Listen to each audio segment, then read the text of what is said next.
Welcome to part 2 of I Don't Know Who I Am. If you haven't watched part 1, I recommend you do that because this lesson builds on from that.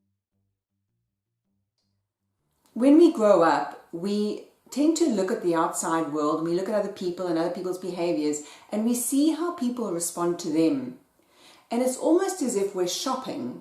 We look at something and we go, ooh, that looks nice on that person and that works well for them, and you start to sort of try on those things as well. You try on those attributes and those traits and those behaviors because you want the same kind of response from the outside world. In psychology, they call this modeling, but I really like the analogy of shopping because if you imagine, we all have in our society quite specific kinds of shops. Everybody in our circle or our community will almost have the same kind of shops. We'll try on the same kind of things. People will behave in a similar way. And you only have to look at what people are wearing to work every day around you to see this in action. Because if you take the people around you that you're working with and what they're wearing, and then you look at people, say, in another area of the world, what they wear, they're all similarly dressed, but it'll be different to you. So it's the same with our personality and our behaviors. We tend to adopt, obviously, those that we see around us, that happen around us. And I think what often happens is we get to a certain age in our life and we're looking in the mirror and we go, this just doesn't feel right. This doesn't look like me. That's not me. And you notice that it's not quite comfortable on you. It doesn't sit quite comfortably. Or you look around you and you think, I am exactly like all of these people on the outside, but on the inside I feel so different. Don't get me wrong, modeling is a really important part of childhood, and we need modeling to create adults that can live symbiotically and can live together and work together and have similar principles and values.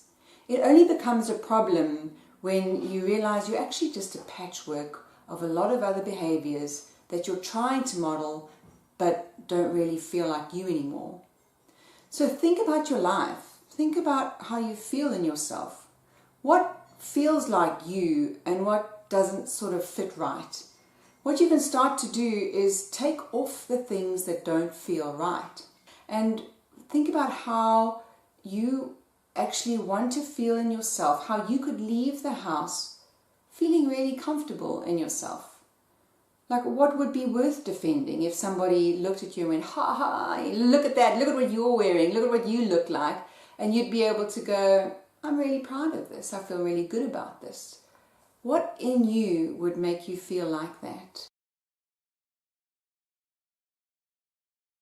I realize that for some people that's not easy because a lot of you have put on this kind of behavior or these kinds of armors to really protect yourself against an outside world that you feel or think is really bad. You may have had terrible experiences growing up, and this is how you've learned to survive, how you've learned to cope. But you're watching this video now because that way of coping anymore is pulling you down and not holding you up or lifting you up. You're okay, and if you can trust your heart and if your intentions are good, you can take off those exteriors. You can start to experiment with yourself and start to find yourself. Start to feel what does feel good about yourself. Start to look after you. Because those clothes and armors and defenses that you've put on around you are not keeping others out. They're keeping you in. Find someone you can talk to and someone you can trust. Find someone you can share this journey with so that you can feel safe and feel supported. And you can go out and try all sorts of different things. And you can try things that even feel outrageous or wacky. And because you're not sure. You don't know if that's going to feel right for you. It's been so long since you experimented with anything like that. Go and try as many different things as possible and find what feels right and what feels good for you. And you'll start to notice that you feel lighter. You feel better. You feel more cool and like you can flow with life. Because you're not wearing this sort of hard armor anymore or this patchwork of different fabrics that never really felt right and kind of scratched a little bit. You're now just yourself. And you don't have to prove anything. You've got nothing to hide. You don't have to worry about the outside world finding out who you are. Because you are who you are. And you stand by who you are.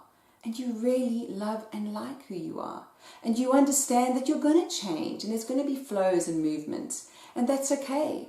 You're going to keep experimenting and keep seeing what you like and what you don't like and what feels right, and how you can give to others and how you can receive graciously from others.